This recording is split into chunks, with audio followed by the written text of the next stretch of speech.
Hey, it's Conrad Thompson. Thanks for checking out the podcast here on YouTube. Be sure to hit the subscribe button and the notifications bell. You'll get a notice anytime we upload some new content.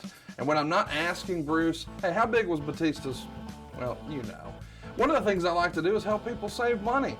And if you're watching this video right now and you're in a 30-year loan, man, you're overpaying your single biggest bill and you may not even realize it. I want you to do a little experiment for me. Take your calculator out, multiply your monthly house payment by 360 payments. That's how many payments there are in a 30-year loan. That big scary number, that's your total of payments. You're looking at that number? You know you can do better. Keep more of your own money right now and go to savewithconrad.com. Or maybe you've got credit card debt. Man, it's not a matter of if I can save you money with that. Your average interest rate on a credit card is more than 20%. And by the way, all the interest you pay on those credit cards, it's not tax deductible. Whereas the mortgage interest, well, that is tax deductible. So if you owe this debt, it's up to you how to pay it back. Doesn't it make sense to get the cheapest rate possible and the greatest tax deduction possible? Find out how much money you can save right now for free at savewithconrad.com. You don't need perfect credit. Even scores in the 500s can be approved, and it's no cost out of pocket. But maybe best of all, we're licensed in more than 40 states. We can help more families than ever before. But how much can we save you? Find out right now for free with a quick quote from savewithconrad.com. Welcome to Something to Wrestle With. Something to Wrestle With. Bruce Prichard. Well, you know. That's not a rib. She pooted.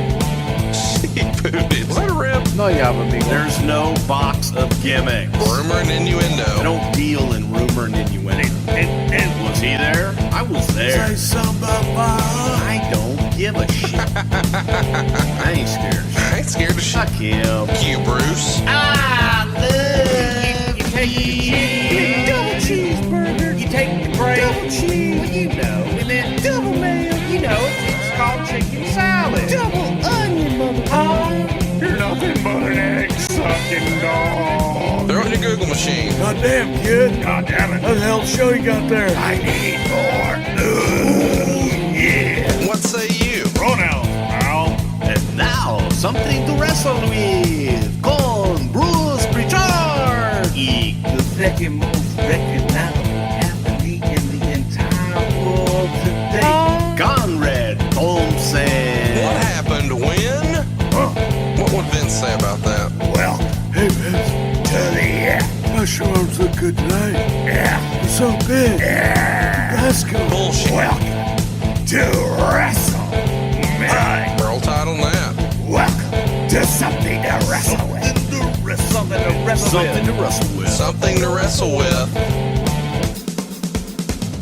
Bruce Prichard. Welcome to Something to Wrestle With Bruce Prichard and Conrad Thompson, the best of Pat Patterson. All the clips you're about to hear are from episodes of Something to Wrestle With that are available and archived over at somethingtowrestle.com, or are clips that were previously exclusive to ad-free shows.com.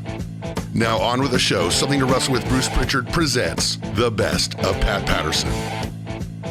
Let's kick it off with episode 100 of Something to Wrestle With Bruce Prichard on Brother Love. Pat saw the character for the first time probably at TV in full regalia. What was his reaction? Oh my God, Brucey, look at you. We don't even know it's you. Oh, at a pace of Brother Love. I love it. Oh, God. What is it? Pretty much. But, Pat got on board, and Pat was pretty damn, supportive with it and everything. But it was, he was happy for me. And I don't think until Pat was getting a lot of it from Vince, so he was getting Vince's interpretation of the character a lot of times. And I had Vince and I, we were on the same page. And as much as I say, it was my idea, it was my thing. Vince is the one that really helped me so much with those nuances and the little tiny details, like and the and the pause and the cadence, and really getting me to take my time. It was little things that when you're creating a character and you're trying to come up with things that you miss because you're so excited to get the character out. You miss the nuances and you miss the details. And Vince, when I would do it, instead of starting out telling me what to do, he would listen to what was in my head, and then he would pull me back and edit and produce and hit the nuances and hit the details with things.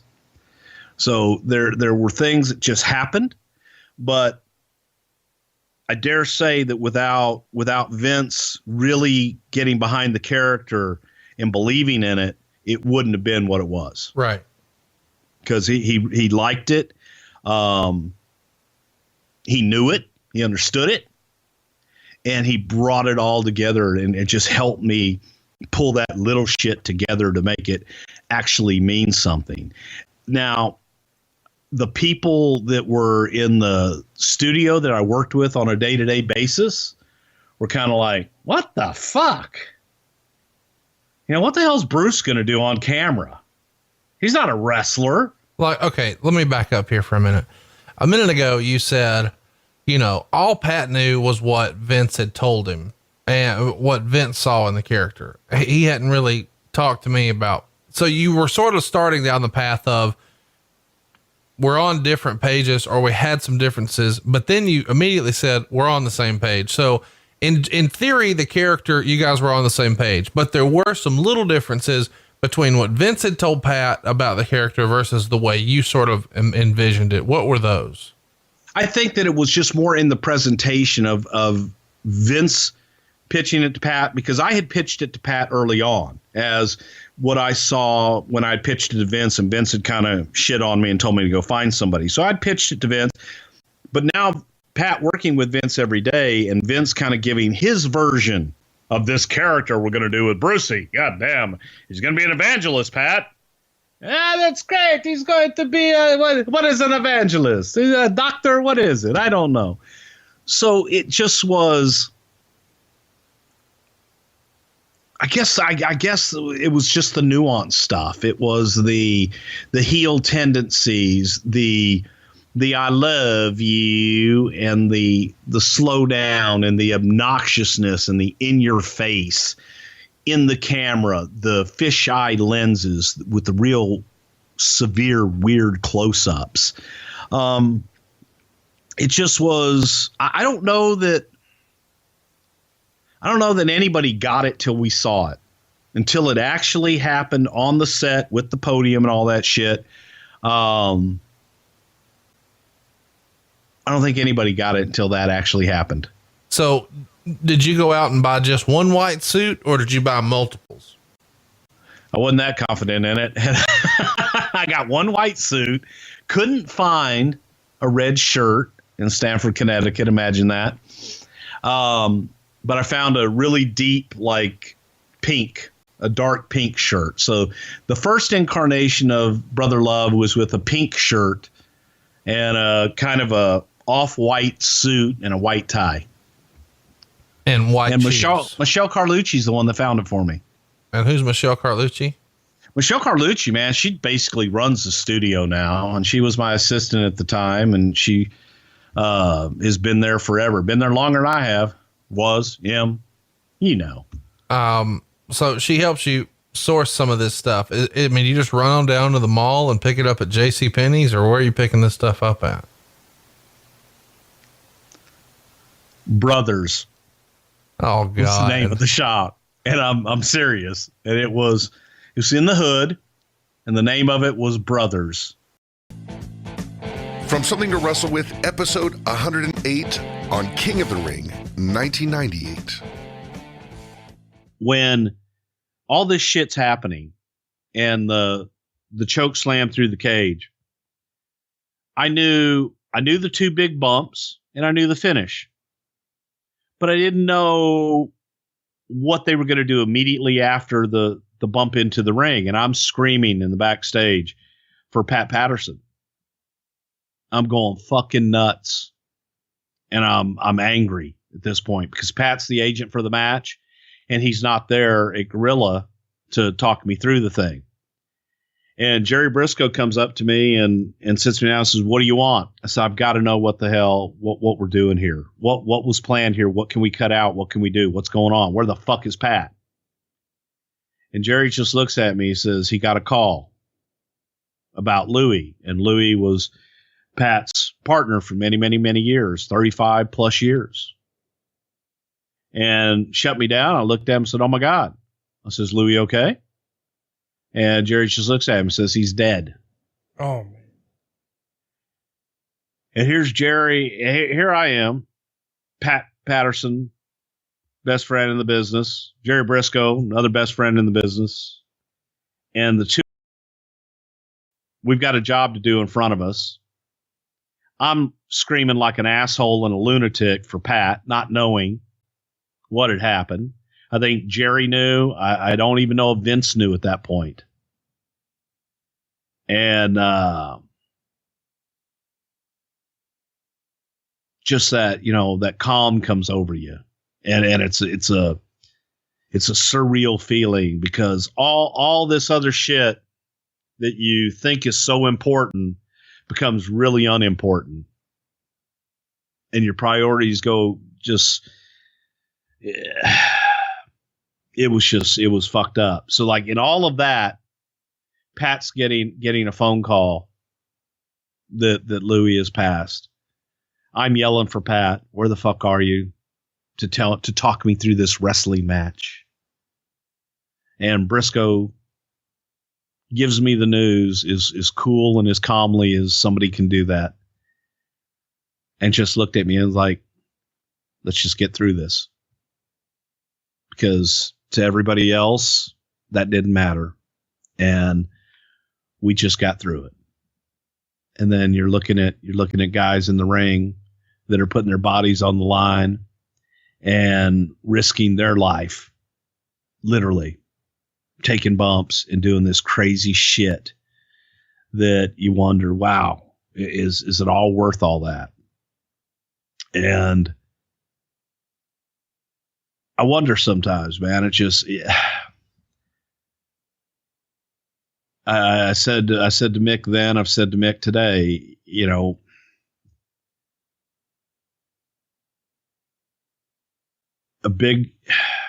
I just hated the punishment he put his body through. I really and truly did. His body, his head, everything. And it was just a crazy night, man. It was a fucked up night.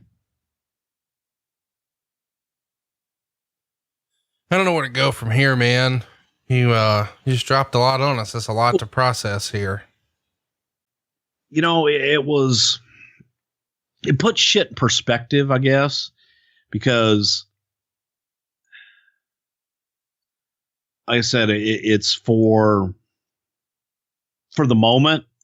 You're worried about a wrestling show, and in the midst of this wrestling show, you see a couple of your friends out there risking their life and doing this incredible stunt work, I guess you could call it. But stuntmen wouldn't be as crazy to do some of the things that Mick Foley did.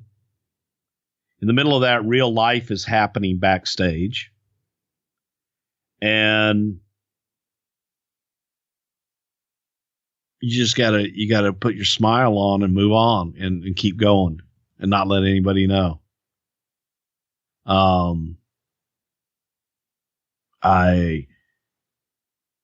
This is another night, the Rock, because Rock and Pat were very close, and thank God he was there to be with Pat and shit. And I think Linda McMahon was there, but it was, man, it was a lot of shit. That's the untold portion of the Hell in a Cell in Pittsburgh that night, of everything else going on, and Pat losing Louie. Was just a crazy night. And then, they went on, and I remember Vince just sitting there thinking, God damn, tell him to go home. You know, what else are they going to do? And I'm like, I don't know. I don't know. I know Mick had a thumbtack spot in here, but I think they're going to skip that. And then he goes and gets the fucking thumbtacks. So it was a night to remember. It's a night I will never, ever, ever forget, just on so many levels.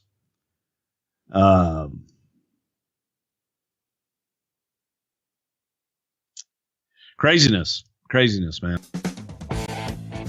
From episode 84, available at somethingtowrestle.com, the 1988 Royal Rumble. So it's sort of interesting to see how this all takes place. And it's kind of fun to think about. And I think we've talked about this recently, even in the last few weeks, that in a weird way, Dusty Rhodes is sort of the innovator behind the Survivor Series and the Royal Rumble, because they're both shows that are done in response to what Jim Crockett Promotions is doing. Of course, we know that Survivor Series 87, which we just covered, is actually a show done in response to Starrcade 87. Well, this show is sort of more of the same. Jim Crockett Promotions has decided they wanted to sort of double down on pay-per-view, and they're going to do the Bunkhouse Stampede, which we're going to be covering over with Tony Schiavone at WHWMonday.com. So you guys counter program it with a free special here, not head to head on pay-per-view, but to sort of undermine the buys. Now, I expect you to do a little bit of wiggling here, but we have to admit that this is counter programming for Bunkhouse Stampede. Do we not? Absolutely. It definitely was. And it was Crockett's first attempt at pay-per-view. So Vince did not want them to have a huge success on pay-per-view. So we were the premier pay-per-view provider at the time. Why not offer a free show and offer it on our cable partner, USA Network? So you guys are running a show about 350 miles away from where Crockett is doing his thing. Crockett is in Nassau Coliseum, which certainly feels like Vince McMahon territory. And you guys are, of course, going to do this Royal Rumble show in Hamilton, Ontario. Does it feel like a little bit of a slight or an invitation of war, so to speak, that they're running their show inside of New York? It was the first time that they had been, well, I don't know if it was the first time because they had run the Meadowlands, but in the traditional New York market and running one of our buildings as far as the Long Island building. Yeah, it was, they fired that shot. So we're like, okay, let's go. So we're going, through a string here of shows like this: Survivor Series and Starrcade, and then Royal Rumble and Bunkhouse Stampede. And the next major show is going to be WrestleMania 4. So since Vince sort of counter programmed with a free special, the Clash of the Champions will be created, and Sting is going to become a made man against Ric Flair on the day of WrestleMania 4. Is this the most bitter rivalry that Vince has had? I mean, he really hasn't had anyone sort of stand up to him in this level of competition with any of the other territories, right? The only guys that really stood up to Vince and fought during the day were Crockett did, Bill Watts did, and Paul Bosch in that Mid-South Houston area, where Watts ran free shows against him, and Watts did everything that he possibly could to protect his territory in the Mid-South area. Crockett had a stronghold in the South, in the Carolinas, and in Georgia. But during this time, this was probably our most formidable competition was Jim Crockett. It was really our only competition at that time. So Pat Patterson is the guy behind these ideas, specifically the Royal Rumble. And I think most people who are listening to this probably just remember Pat Patterson as one of Mr. McMahon's on-air stooges, more so than being the first Intercontinental Champion who historically won that at a tournament in Rio de Janeiro. And you were telling me that your dad was actually at that tournament in Rio and saw Pat Patterson win, right? One of his top 5. I think that was his number 1 Intercontinental Championship match that he ever saw in Rio. And back then wrestling was more of a shoot. So for Pat to be able to best all those guys in Rio with your dad there, I mean, it's something that people will talk about forever. Are you kidding me? It was the greatest tournament Rio de Janeiro ever saw that week. Yeah. I mean, it's a wonder that Pat doesn't get more credit since it was in Brazil for the creation of jiu-jitsu. You know, I mean, that's the way Pat was able to win. I don't know that everybody is in the loop, but tell everybody what Pat's finishing maneuver was to take home the crown that day. The double reverse Fernum. Not every, people can do the reverse Fernum. It's the double reverse Fernum that is extremely tricky, and very few people have ever been able to master that. It's sort of like Tanya Harding's triple axel, right? Lots of people do the double, but when you go triple, I mean, that's that Pat Patterson level of the double reverse Fernum. So, exactly. And once he's got it on you, man, you're nothing you can do. The difference, of course, between the Royal Rumble and a traditional over-the-top battle royal is that the participants come into the match at different intervals, not all the same time at the very beginning of the match. And Pat Patterson is the brainchild behind this. And he wrote in his book, I wanted to create something special, something just like we had in San Francisco, where it had been such a hot event. The more I kept running the idea over in my mind, the more it took shape, and I was sure that I was on to something. I felt it. Every instinct in my body told me it would work. So I finally brought the idea to Vince, and he laughed at the concept at first, saying that an hour was way too long to keep the fans interested. I didn't get upset. I knew sometimes he needed time for my ideas to sink in, but I made sure to say, all right, but keep it in mind, will you? Because I know this will work. Now, of course, we're going to talk about how this came to be, but when do you remember Pat Patterson first mentioning this concept? Is this something that you had heard about months before and you were just waiting on the right time or place to do it? I heard it right about the time that we were talking about doing this live special on USA. It was the first time I'd ever heard Pat pitch the concept. It was interesting and it was different. It wasn't the traditional. I think what not killed it, because obviously it came to life, but what was killing it in Vince's head was Pat continuously called it a battle royal. And Vince just didn't feel that an hour-long battle royal was going to hold the crowd's attention. He thought, oh, God, that'll be boring as hell. But the way Pat was explaining it with a new participant coming every 2 minutes, he's like, a brand new match starts every 2 minutes.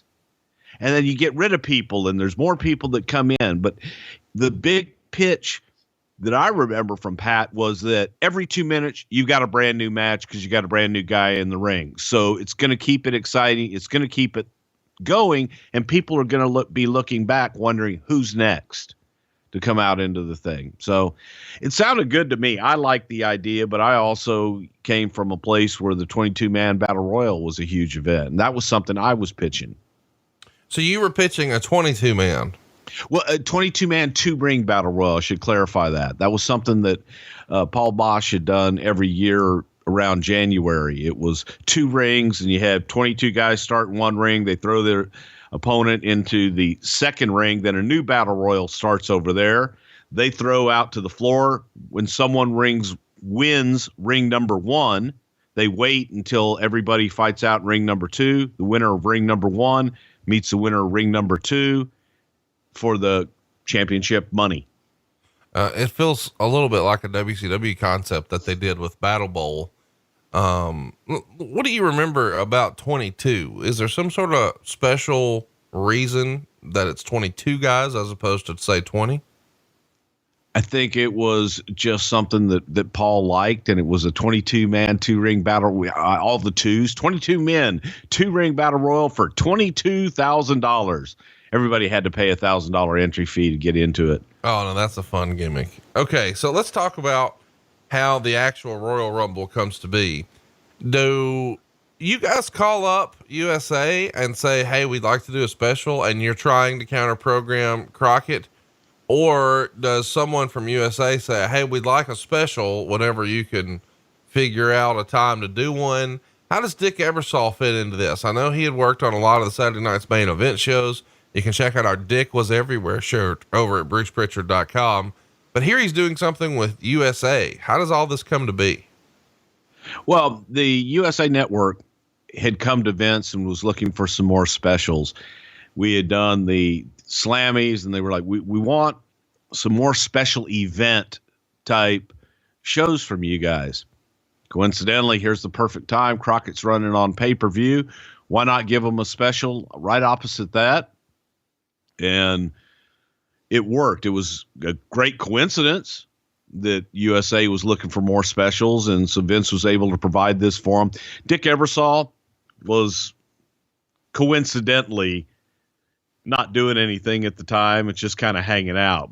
Dick didn't have any official anything in as far as negotiations with USA or anything like that. Dick just happened to be a part of this. That seems kind of weird. If he's an NBC guy, why is he a part of this? Well, he wasn't an NBC guy at the time. He had his own company at this time.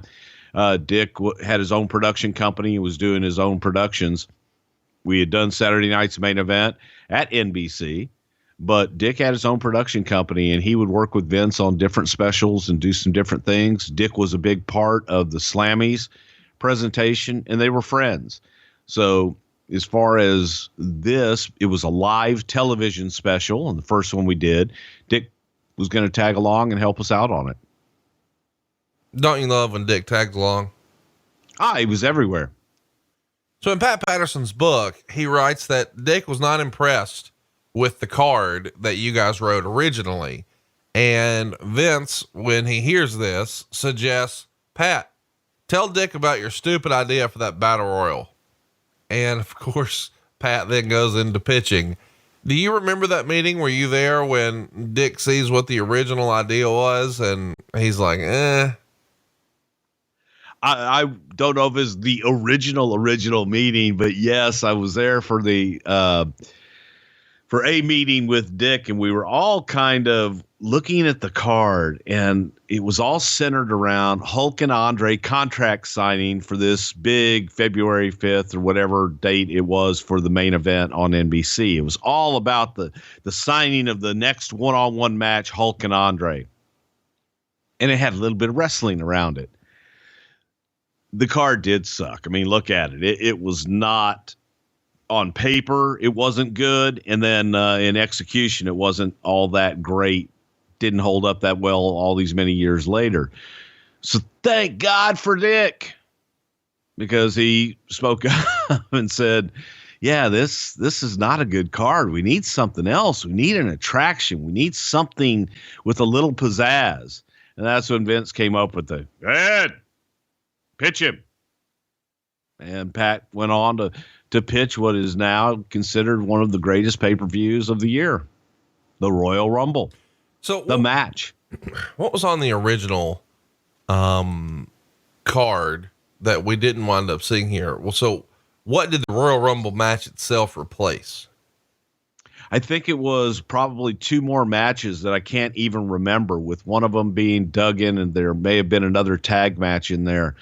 But it was all matches. It was all just matches that was essentially a live, for lack of a better term, this was a Madison Square Garden show, or a Prism Philadelphia show, or a Boston Garden show. There wasn't anything that was really special that was must-see TV.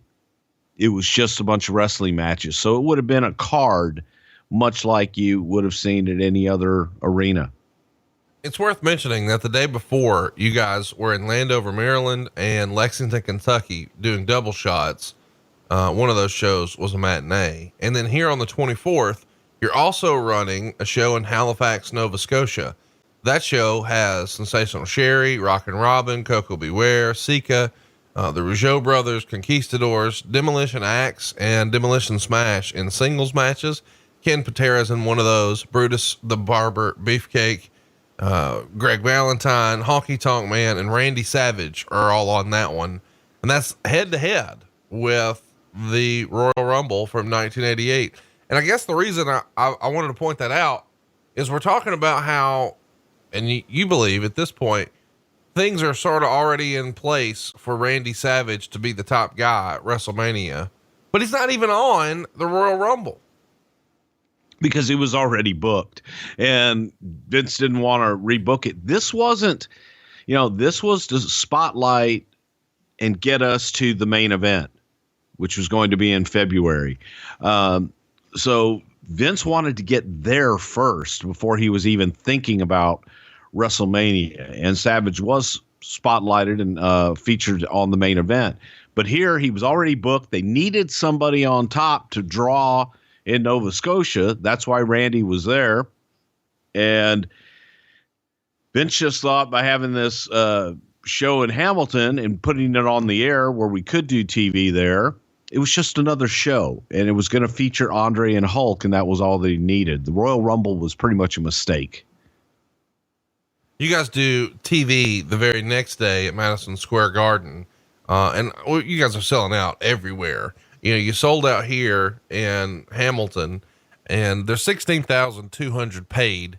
It was announced at 18,000, but there was really about 18,000 folks in the building. The next day in Madison Square Garden, it's 19,000 and change. It's another sellout. The day after that, Hershey, 9,000, but 9,000 is a sellout. You guys are selling out pretty much everywhere that you go. But how far in advance did you put tickets on sale for the Royal Rumble? Because you announced that you're going to be sort of counter programming the Bunkhouse Stampede, but this doesn't feel like something you have a bunch of lead time on, right? No, we really didn't. And tickets at that time in the different areas, they would go on sale because we ran that area a lot. We ran it off in either Toronto or Hamilton, Ontario. I don't know exactly this specific promotion, but it was probably only 6 to 8 weeks, if that. From adfreeshows.com, Pat Patterson and Gerald Brisco at the Roast of Bruce Prichard from StarCast. I had individual intros for these two. We decided to put them together, so I'm not going to waste time. These are two of the greats of all fucking time. The first Intercontinental Champion, a legendary tag team champion several times. I'm very scared of these guys. They can whoop my ass. If they're nurses, say it's okay. Please, come on, give it up for the Stooges, the greatest in the world, Mr. Pat Patterson and Jerry Briscoe. Come on, everybody.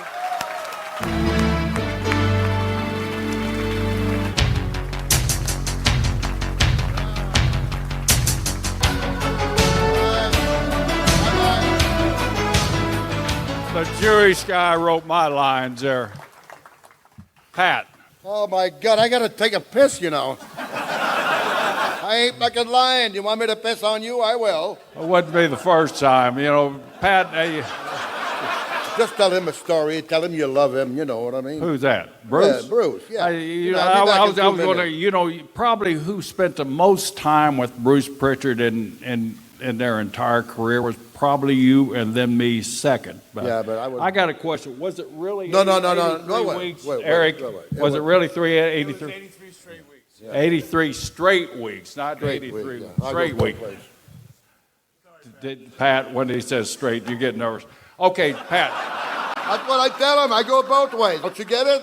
Traveling up and down the highway, you get to become very, very close friends with people, and you learn secrets that sometimes you wish you hadn't known. And that's what we learned about the guy sitting on the throne down there. And Pat, one of your favorite stories about Bruce Prichard is what? No, he's boring. What? He doesn't play golf. He doesn't play any sport. He's boring. What can I do? I'm glad you're here. You're going to talk, not me. So that's the reason he got along with Vince McMahon so many years there. One time, just a quick story on Bruce Prichard. Everybody up here has kind of echoed, Bruce kind of followed Vince around. He's kind of that guy that was attached to him, kind of like that wallet in your rear pocket there. But Bruce never reached for that wallet. He always reached for Vince's wallet there. But one time we're doing TV. We're writing TV at your house. Now, Pat has one of these glass houses in Connecticut. You remember that glass house you had there, Bruce? The gimmick house. But the entire back wall was completely glass plated. And I'm a Florida boy, and I come up from Florida, and I get involved. I always heard the work habits of these guys, Bruce and Pat, and especially Vince. So I'm there writing TV, and all of a sudden a storm starts blowing in. And let's take a little break. Let's go have lunch. So we go down to one of Pat's favorite places in one of those Connecticut towns. I never committed any of them to memory because that's the worst place in the world. It could be. The only good thing about Connecticut is I-95 South. But anyway, so Pat has this beautiful glass house. So we go to lunch, and I see Vince, Vince has got this body on him. He takes all these GMC supplements, that you buy over the counter there. And I see him taking the supplements, and I see Bruce taking the supplements. And, we go back to Pat's house. We start working. All of a sudden, Vince opens up, and he passes gas like you've never heard in your life. I mean, it echoed. Those glass panes in that house of Pat's was just shaking. It sounded like a freight train coming through. And then Bruce decides to follow up. And so he passes gas, and God knows a Texas and passing gas is not a pleasant sight. So Pat's into it. So Pat gets ready to pass gas, and we're all waiting, and all of a sudden, that's all there is. There ain't no more. Oh, my God. So anyway, Bruce says, "Excuse me, I got to go to the bathroom." Now, why? Vince takes these supplements because he wants to look good. Bruce takes the supplements because Vince does. No particular reason. Look at that body there. I mean, not Vince McMahon's body there. But anyway, Bruce goes back, and it's well known that I got a very weak stomach. So Bruce goes back to Pat's bathroom. He lays one out. He lays one out for all of ages. So, Brisco, don't you have to go to the bathroom? And they're waiting for me to go to the bathroom. So I finally get up, and I got to go relieve myself. I go walk in, and there's everywhere. So I start vomiting and come out, and they're all laughing at me. But Bruce would do anything that Vince asked him to do, and some of the things that Vince wouldn't ask him to do. Pat, yeah? You remember the time when he cleared a hotel in Boston, Massachusetts for 2 nights in a row? I think one night was in your room, and he lit up, and the fire alarm went off. And the next night, he comes to my room. I think I'm getting the story right, Bruce? Not at all. Not at all. Well, it's not the truth in the story, it's the delivery of the fucking story, okay? And it's my story, and I'm going to tell it my way. So anyway, 2 nights in a row, it's a brand new hotel, the Boston Embassy Hotel at Logan Airport, $455 a night, and Bruce got Vince's credit card, and he's tipping everybody. So second night in a row, Bruce comes to my room, and he said, "I'm going to show you how Hulk Hogan does it." So he goes in my bathroom. I said, no, not another one of those. So he goes in the bathroom, comes out with this hairspray. He said, "Brutus the Barber, Beefcake, and Hulk Hogan taught him this trick." And Eric Bischoff was in the room, I believe. So he gets up, walks over, he gets up in his chair. Hold his leg. Oh, wow. Should I put it here? No, I'm not going to do anything back there. So takes a hairnet out, and he puts it over the fire extinguisher. Oh, pretty brilliant. Yeah, well, Brutus and Hulk told me how to do that. Oh, so if they do it, well, it's right. Where'd you go, Patterson? I'm left alone again. So anyway, Bruce lights up. As soon as Bruce lights up, I'm just watching is all I'm doing. I'm just watching. So Bruce lights up, and all of a sudden, 2 nights in a row at this Embassy Suite Hotel. Everybody evacuate the rooms. So we go down to the lobby. The night before, everybody in the hotel evacuated the damn room. So we go down to the lobby, and Bruce and I are looking around. We're the only 2 motherfuckers in the lobby. True or not, Bruce? True. That part's true. We're only two well, that part's true. We're the only 2 guys in the lobby. So here comes the security guard over. I guess you guys are in room 728 or 714, I think it was. I think it was 714. It's not important to the story, Jerry. The room was very important, Bruce. So, yeah, Bruce said, yes, sir. He said, I was in there. That was my room. And I said, yes, sir, he was. And I get up and I leave Mr. Prichard there. But he's a friend, but he's a friend that will not let you in his hotel room if a fire alarm's going off. And that happened to him again in Seattle, Washington, but it was in my room this time. So Bruce takes off and he runs down to the end of the hall. He's like 4 rooms down. Where'd you go? He left. So he's running. Picture this, Bruce Prichard's running. This was 300 plus. This was Dusty Rhodes' 1974 Bruce Prichard, too, by the way. The birthmark was this big at that time. So anyway, he runs down there. So all of a sudden, I look out my hotel window, and I see fire trucks. The Seattle SeaTac Fire Department is coming to my door. All of a sudden, I see the elevator doors open. I'm looking out that little Pico.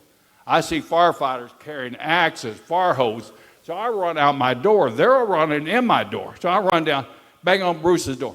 Bruce, let me in. He peeks out. You have a little change there. He peeks out. He looks down there. I said, Bruce, let me in. They're after me. No.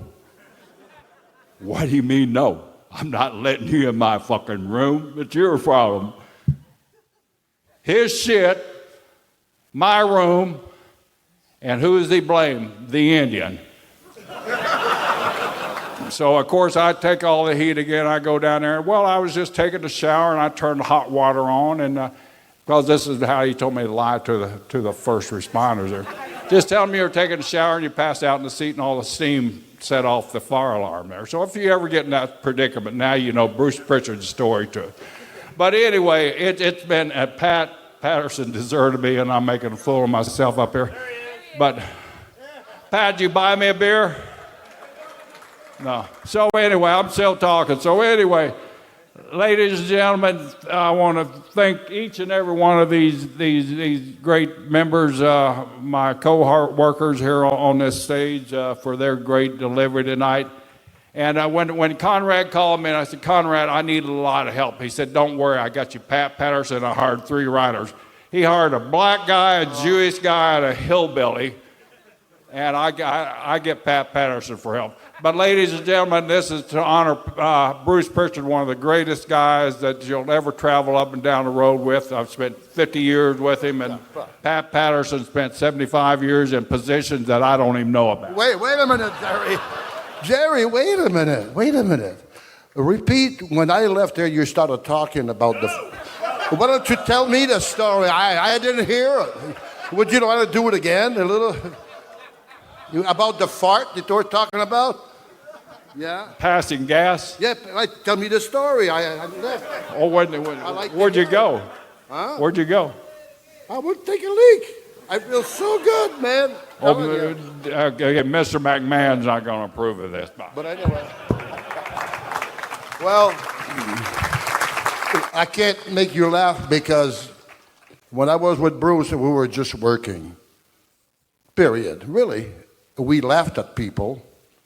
That we did. Every day. No matter what it was, we'd laugh. But I can't make you laugh. That's all. But later, I'm going to sing, though. Oh, yeah. All right? So who's next?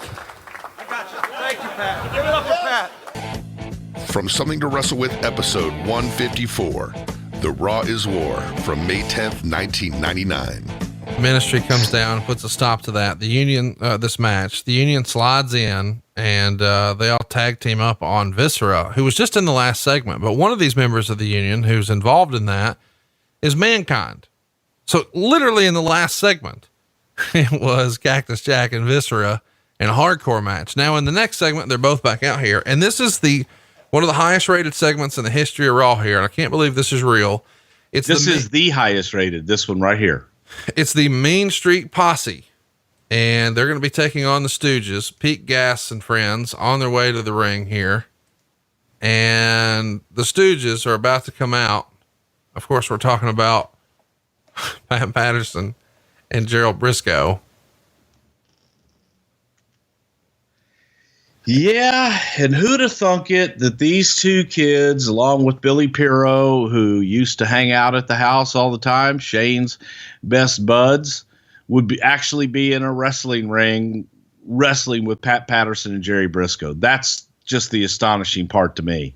I guess we should mention here, this is a rematch from last week. You've seen the clips last week where the Stooges are really getting the better of the Main Street Posse, and they're doing a rematch here with special instructions from Shawn Michaels, where he says the losers would have to leave the WWF forever. And,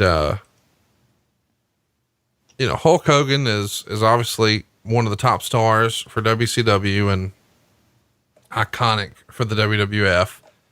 So they're going to have Patterson and Briscoe come out and rip their shirts off in their entrance to Real American and cup their ears and do the whole Hulk Hogan routine. And of course, Briscoe reveals a shirt for his body shop, Briscoe Brothers Body Shop. It's worth the drive. And then, of course, Pat Patterson has on a shirt that looks like old school iron-on letters that just says first IC champion. And what city did that happen in? Rio.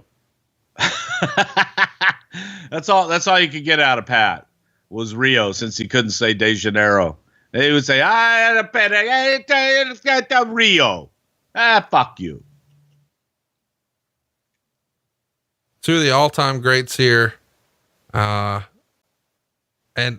Pat Patterson's taking the body slam on the outside. Of course he is.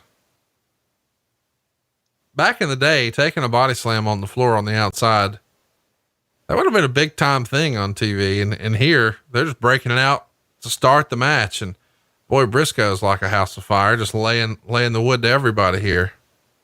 Oh, hell yeah. That's that babyface Briscoe comeback, man. I feel like you better watch the left.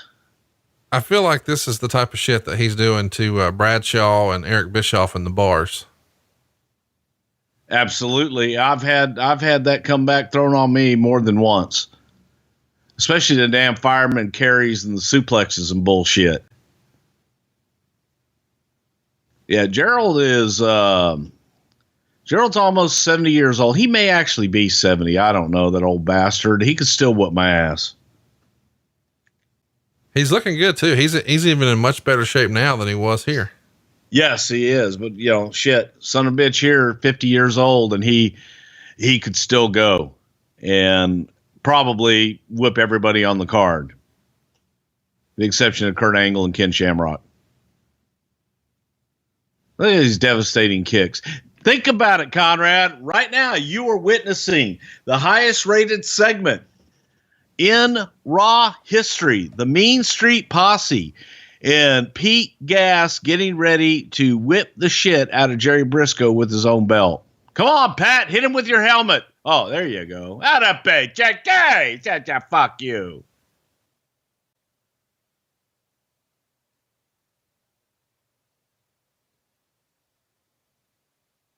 Pat, the funny thing is Pat and Jerry trying to do wrestling spots with Pete and Rod, and they have no fucking clue at all. They're just trying their best. Okay, I'm going over and I'm going to break my leg. It's okay. What a segment. Briscoe's putting on the figure 4 and Patterson locking in the Boston Crab, and they get the submission win. What a segment. And the crowd's actually super into it. I know that, yes, some of this stuff doesn't age well, but my goodness, the crowd was into this.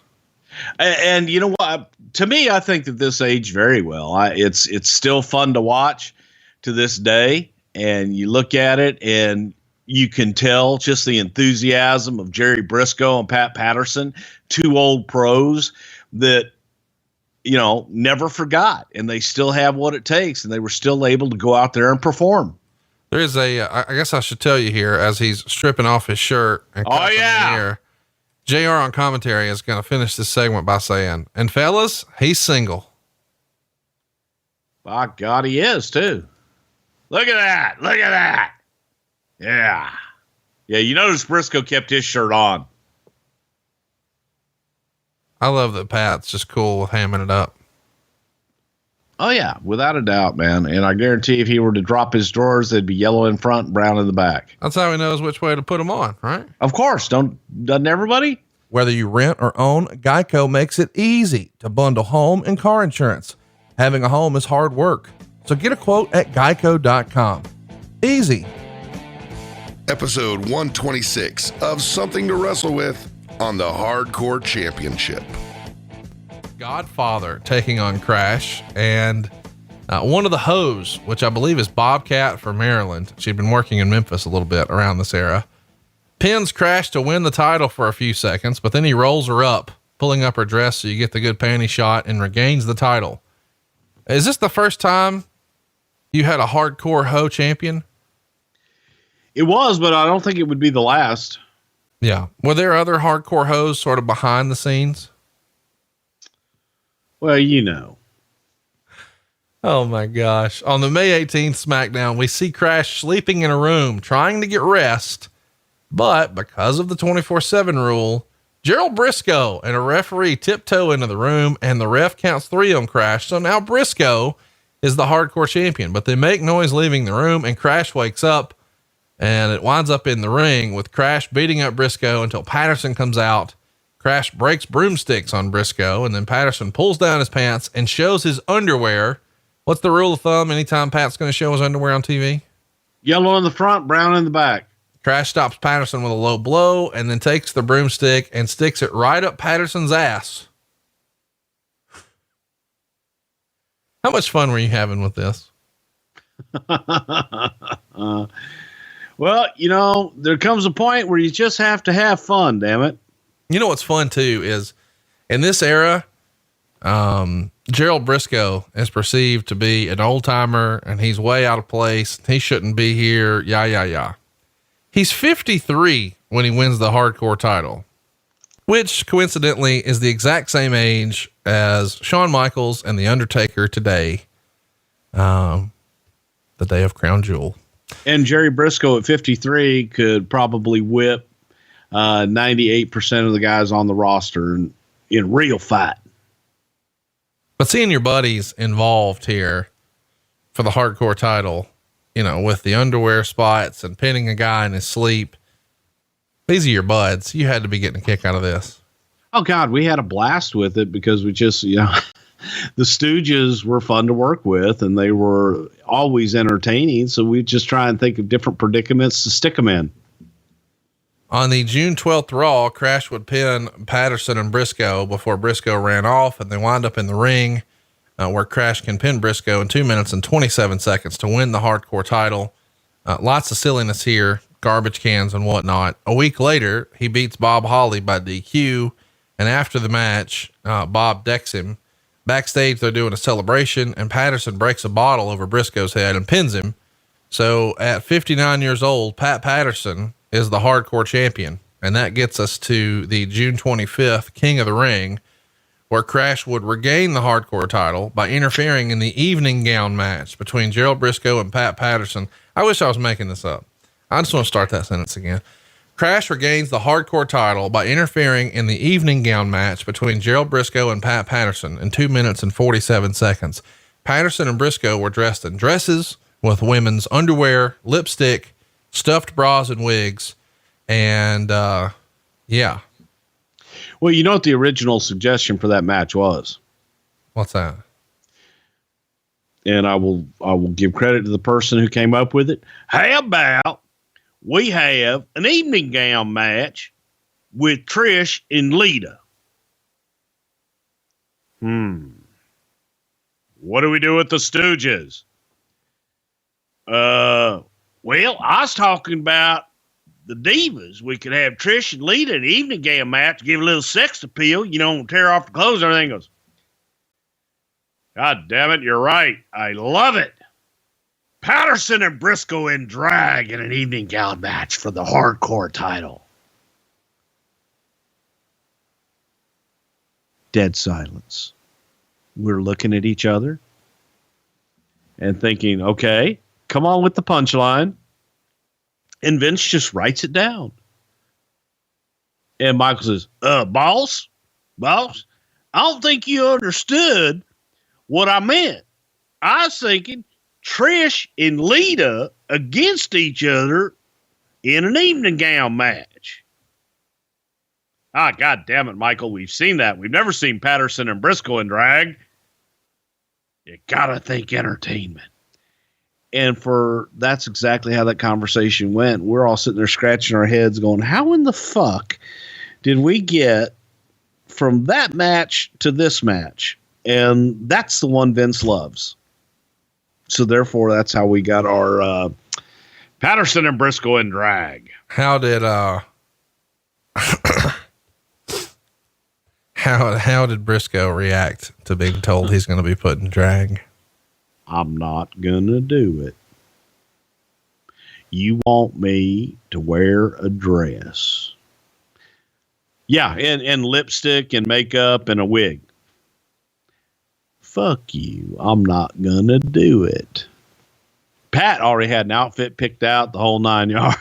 What shade of lipstick he was gonna wear, everything. But it was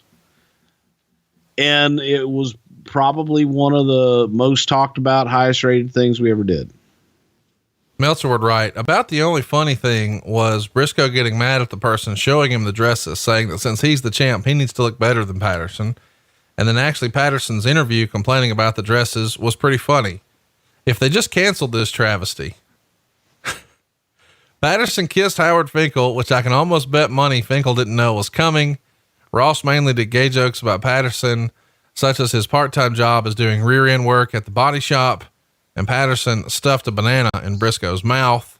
And Ross mentioned there was no telling where that banana had been. Boy, that's funny. Oh,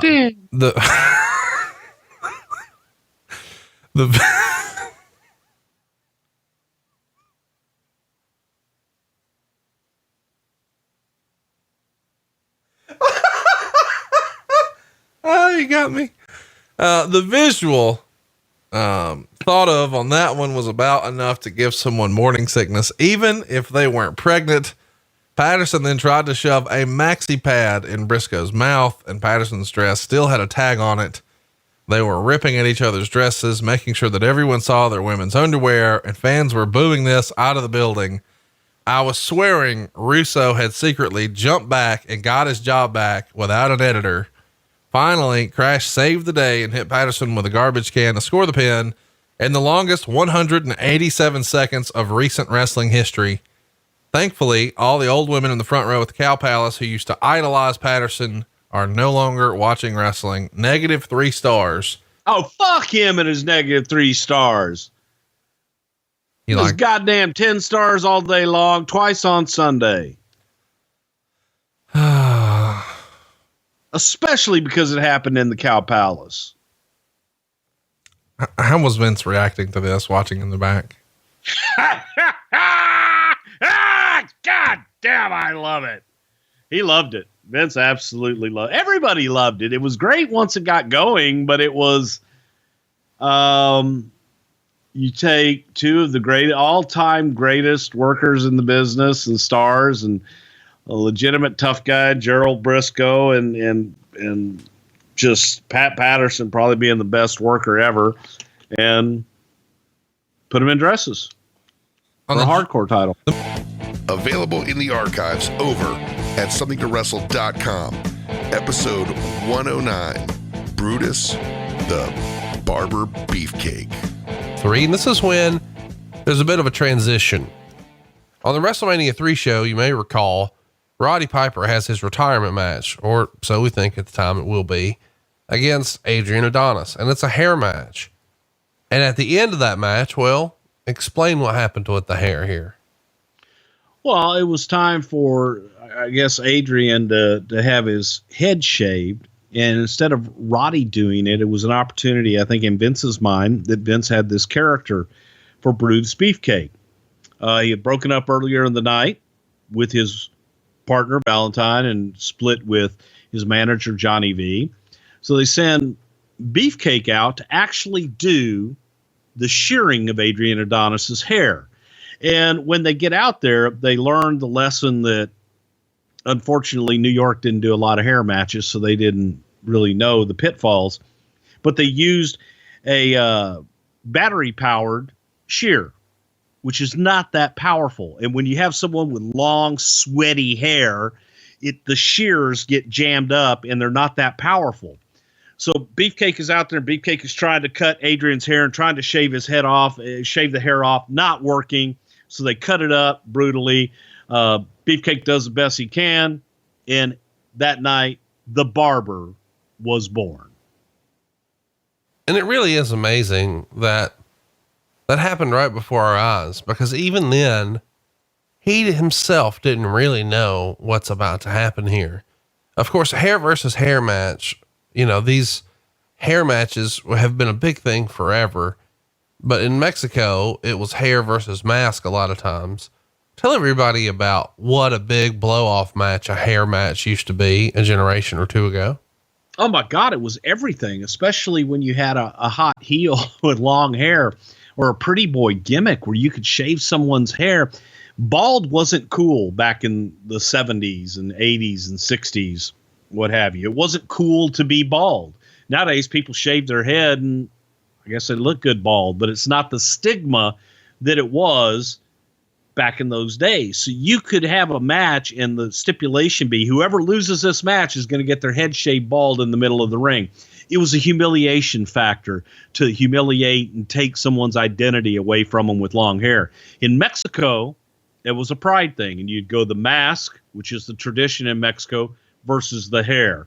Usually the guy with the mask would win, so he wouldn't have to be unmasked, and you'd shave someone's head. But it always drew money. It drew great money.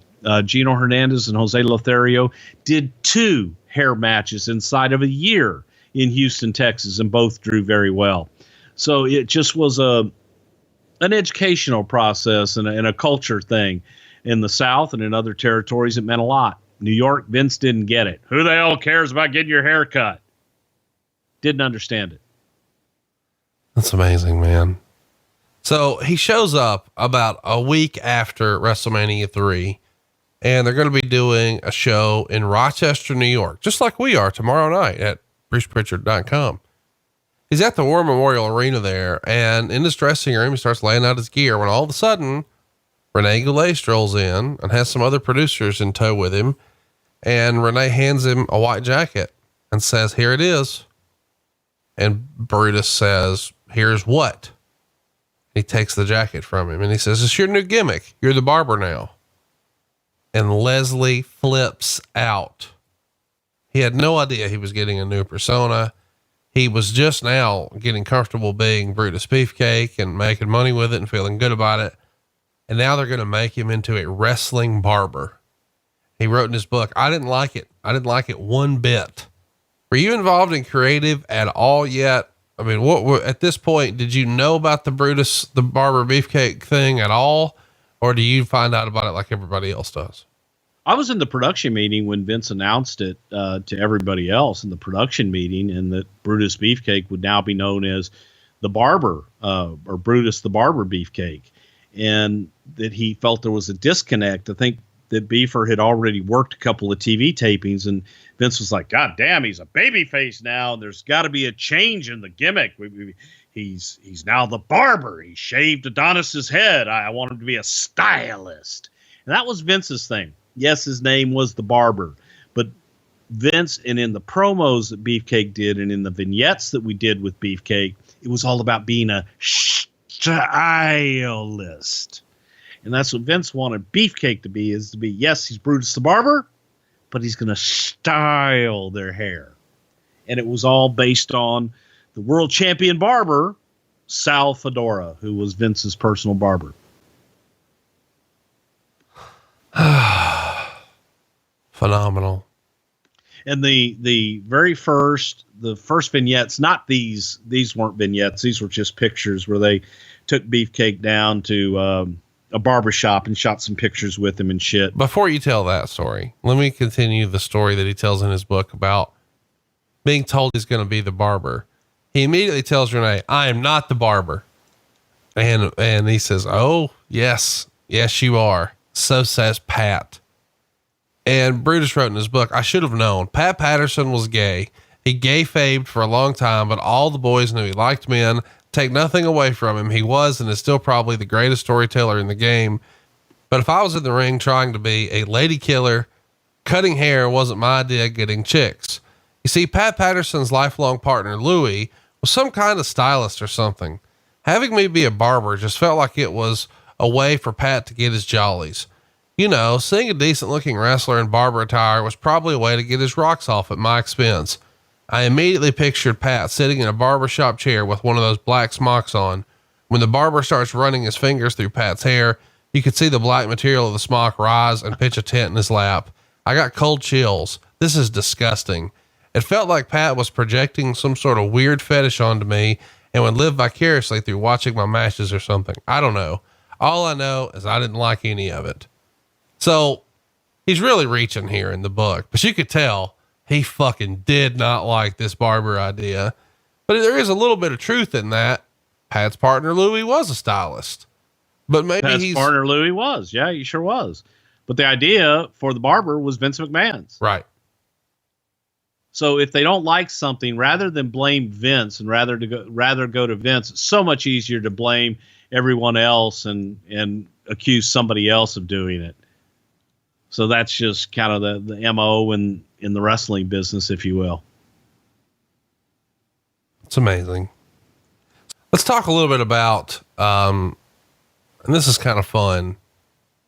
There is a rule of thumb with enhancement talent in the era. How much were guys for a typical enhancement match? Let's say Mr. Perfect is going to beat somebody for Superstars. Roughly how much money would the guy he beat make that night? I think guys made like $250 back then. Now, hypothetically, if they were to get their hair cut by Brutus the fucking Barber Beefcake, how much would they make? Probably a couple $100 extras, a bonus for cutting your hair. So there you go. Your boy George South figured this out and started to decide, I'm not cutting my hair for shit. I'm going to grow it out and then go let Brutus beat me.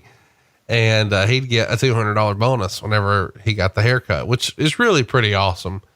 One of the other things he sort of freestyle when he was first talking about doing this was the different ways he could cut the hair. So there's scissors, there's his actual garden shears, the electric razor, and he would even cut some hair off and throw handfuls of it up in the air just to sort of pop the crowd and let them see what was going on. But a couple of times he even sprayed the letter B in hairspray on their chest and then would throw glitter at them so their chest would have a big glittery B. I don't remember ever seeing that, but that's all in his book here. What did you think of the glittery B? Well, yeah, it was marking his territory, if you will, and it was styling. It wasn't just styling their hair; it was giving them a complete stylist makeover. And Beefcake, I'd use the paint and everything, and put his own brand and his own mark on everybody that he worked with. So some guys got a little bit less of a haircut, more paint. Other guys a little bit more of a haircut and less paint. From the archives at somethingtowrestle.com, episode 227, Bob Backlund. Let's talk about Pat Patterson here for a minute. Meltzer would write, the angle where Jim Ross got put in the chicken wing aired on Superstars over the weekend, and he was wearing a sling on Action Zone the next day. Bob Backlund also put a sound man in the chicken wing on Raw, and this repush of Backlund was one of Pat Patterson's last ideas. Patterson has officially retired and cleaned out his desk as of December 1st and is scheduled to move to Florida full time.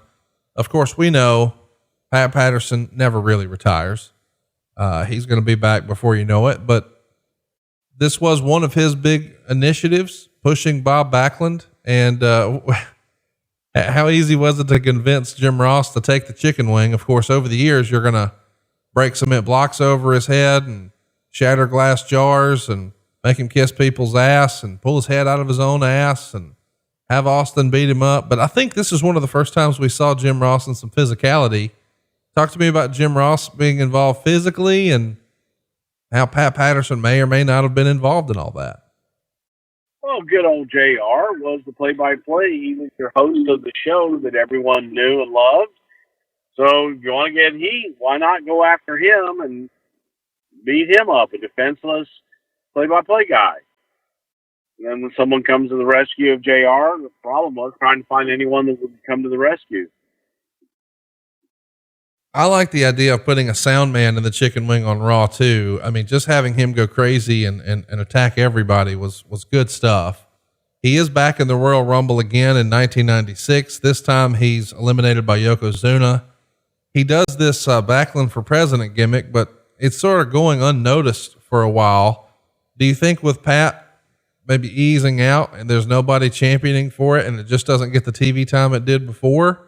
Did Vince get bored with it? Why do you think it started to take a bit of a backseat? It just kind of petered out, you know, and I think that we actually had Bob register to run for president, and it just petered out. It just, you know, you had a lot of steam at the beginning, and then after a while, the real presidential race was just garnering the headlines and not what we were doing. Let's keep it moving. Talk about Madison Square Garden, May 19th, 1996. Savio Vega is going to defeat Bob Backlund in his last singles match at Madison Square Garden. In fact, this is Backlund's last match for the WWF during this run. Had it just run its course and it's time to move on?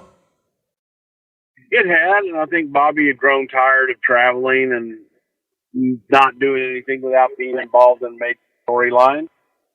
It was time for Bob to take a little rest.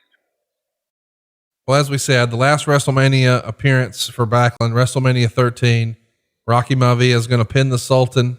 Afterwards, Backlund, Sheik, and Sultan would attack, and Rocky makes the save. Backlund's last appearance is at the Free-for-All in 97 for In Your House, Revenge of the Taker. He's going to manage Sultan to get a win over Flash Funk. And afterwards, it's just the Iron Sheik managing Sultan. Did Bob want to leave, or did you guys invite Bob to leave? Bob was ready to leave, and I think, again, you know, it goes back, Bob just felt he wasn't being used the way he really wanted to be used and was ready to go home. Let's see Corky. Takes a little bit of a break, but he pops back up in 2000 for an appearance at Madison Square Garden at the Royal Rumble. He helps eliminate Rikishi before he's eliminated by Chris Jericho. Is this just a feel good? Hey, we're in MSG.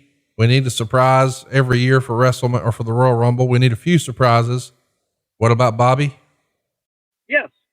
And it was, you know, Bob from time to time be, hey, I've got some dates. I'm going to be around. Can you use me?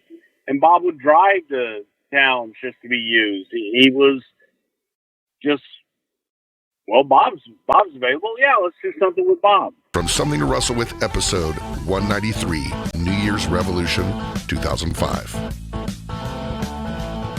Let's keep it moving here, because I've always wanted to ask about, well, there's a bit of a controversy with Pat Patterson, because it doesn't feel like anybody knows, you know, why he really left. But the rumor and innuendo is that he resigned in October, and allegedly it's because he was frustrated with Triple H's power behind the scenes. And Wade would write, the story going around was that Patterson felt Hunter had too much power behind the scenes and too much of a push on the air. Hunter, of course, called these reports completely unfounded. And he would continue. Upon further checking this week, Hunter appears to be speaking the truth, as Patterson himself has since told people that his resignation did not have anything to do with Hunter. Sources now say the reports of tension between them were blown out of proportion. Patterson had been talking of retiring for a few months before actually doing so, and when he made the decision, sources close to him say it was not prompted by anything Triple H did. So I guess there was some maybe disagreements here or there between the two, and people just sort of play the old telephone, telegram, telewrestler, and it becomes something bigger than it really is. That's complete bullshit. I mean, I started to laugh when you said Pat Patterson's retirement. Because he's still around. Well, yes, he's still around now. And Pat, I think that first Pat retired from being in the ring. Then Pat retired in the office. He got a big screen TV then he came back, and then he retired again, got a second big screen TV, and then he came back, and I told him the second time he came back, I said, okay, Patterson, this is it. No more big screen TVs for you, motherfucker. You're gonna stay a while this time. So Pat had a tendency to, when he would be on the road for a while, he would get tired. He would just get burnt out. And at this point in his career, he was single. He was living life. And he couldn't do that being gone as many days a week as it took to be on the road and everything. So he looked at it and just wanted to have more me time. And Pat was fed up with the business at that point. When I say fed up with the business, he was fed up with the travel. He was fed up with, being at the building at 11 o'clock for a production meeting and then having to do the show and then talk about it afterwards. Oh boy, I'm sick of it already. There was just Pat being tired and Pat wanting to not commit. Now, here's the other funny thing about this is people say Pat retired. Pat didn't fucking retire. Pat just cut back on his schedule. Right. So instead of going to every single TV and every single pay-per-view, it's like, hey, Pat, come on out for the pay-per-views. Make the TV afterwards. And that was a good schedule for a while. Every once in a while, he would want to come out and do something else. So all of that, the Pat retiring, heavy heat with Triple H, that's 100% just bullshit. That's something that someone made up to try and come up with a story to sell news dirt sheet fucking subscriptions or something to go, oh, hey, here's the real scoop. No, there was nothing there. That was Pat being frustrated and wanting to go off and live life and not be tied down every week. From Something to Wrestle With live in Chicago from adfreeshows.com.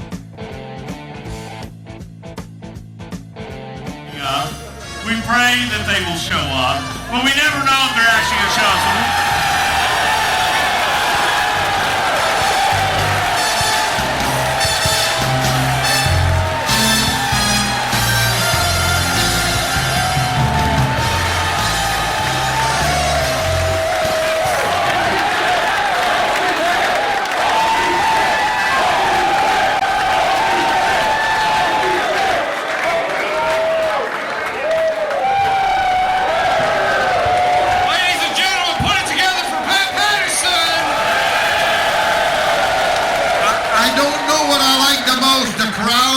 Theater.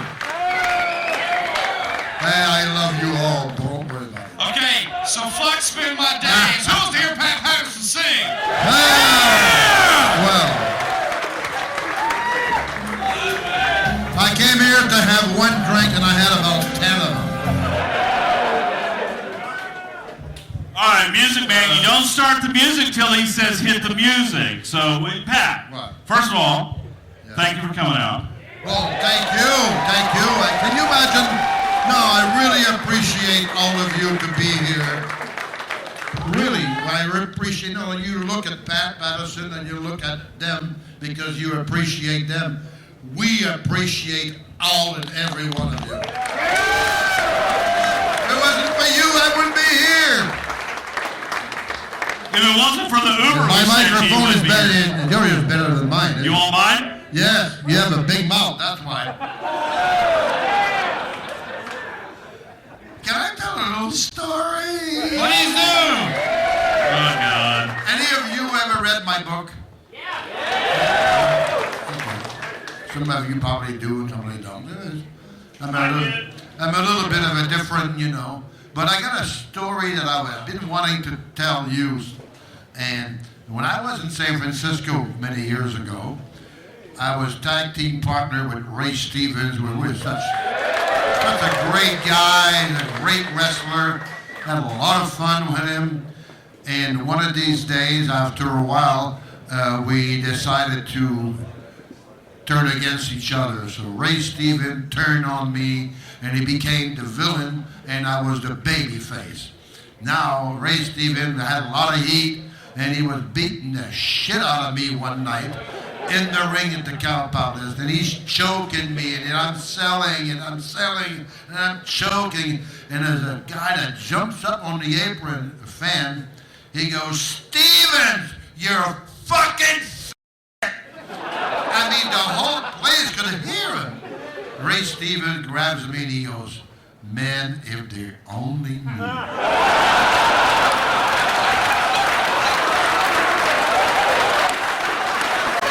Wait a minute. That's a true story. And Ray still got me by the fucking throat. That says, "Ray, the referee is gay. And the ring announcer is gay." Ray said, "Let's get the fuck out of here." I never told that story before. Put your hands together for That's the way it is.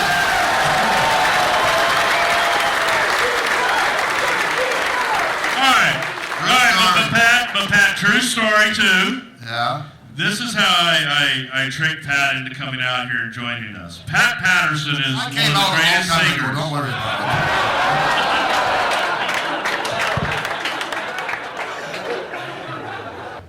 You drew the house. Thanks for the house tonight, Pat. Appreciate it. So what I did is I said, "Hey, Pat, you want to come out and sing?" Because this son of a bitch can sing unlike anybody you've ever heard. No. And so we're gonna have him sing a song. Then he's gonna sit down. We're gonna talk. We're gonna tell a few stories. Sing a song, and then if you would sit down, we'll tell a few stories, and then maybe sing another song for us. Would you do that? I don't know. I want to make these people happy. But you know what I think?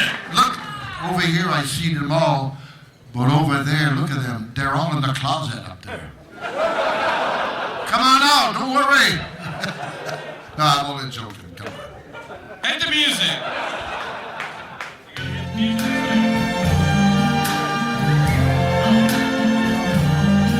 Streets of green, red rose and tree. I see that blue for me and you, and I think to myself, what a wonderful world.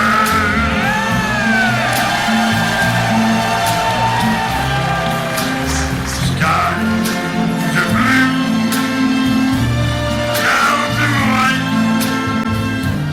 bright missing day, the dark sacred night, and I think to myself, what a wonderful world.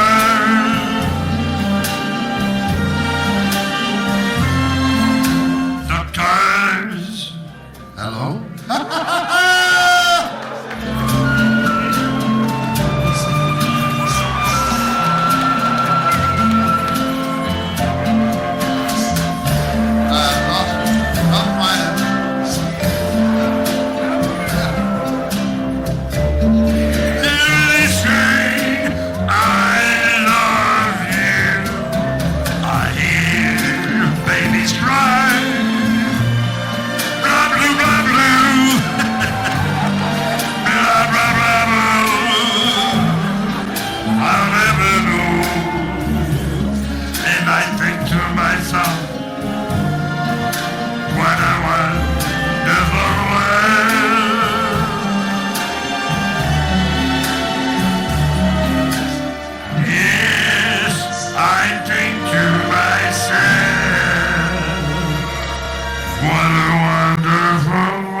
We're in the presence of professional wrestling royalty right now.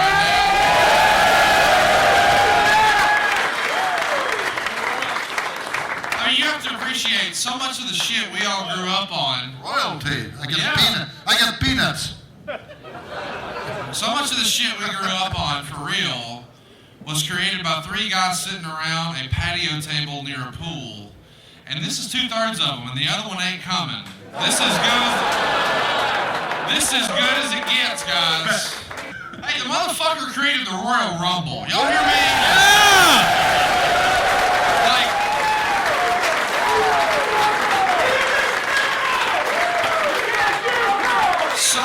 So much of the stuff that we all love and grew up on came from their brains, and we all have an opportunity to sort of sit under the learning tree tonight. So I just can't thank you enough, Mr. Patterson, for being here. It's such a big deal. Oh, I love it. All right, now let me ask you a question. Let's see, is it tomorrow? Yeah, tomorrow at the paper. Yeah. Money in the Bank.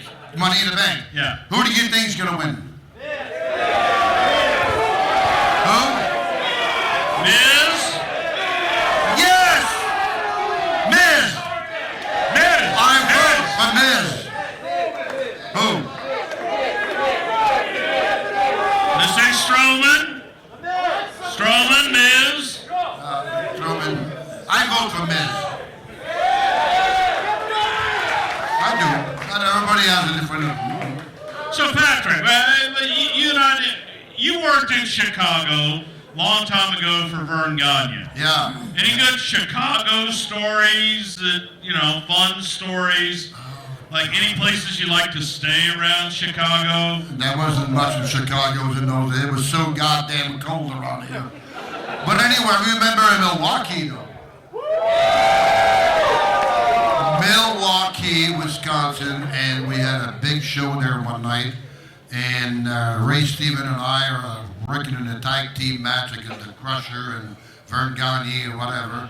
And now before the match is over with, the matches are over with, all the guys are gone, and Ray Stephen and I are sitting down, and we're getting dressed now after taking a shower, and we figure we're going to go outside and have a few drinks.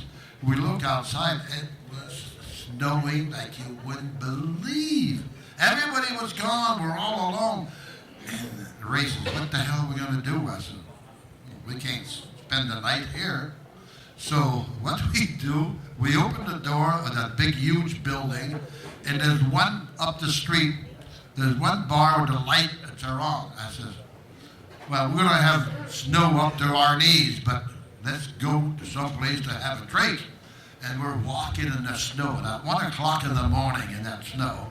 And here we come, we go in this bar, and we walk in this bar with the only 2 guys there. And there's 4 girls there. And we're drinking. Now we're happy, we didn't give a damn, we got a nice place. And after a while, Ray Stevens says to me, he said, Pat, he said, what's wrong with the girls over here? I said, what do you mean? He says, they're all big girls. I said, they're all drag queens. And they were. That was so much fun, honestly. But years ago, you stayed at the Air Host here in Chicago. Air Host in Chicago. And you told one of the best stories of all time about you and Bobby Heenan. Oh my God. Staying at the Air Host.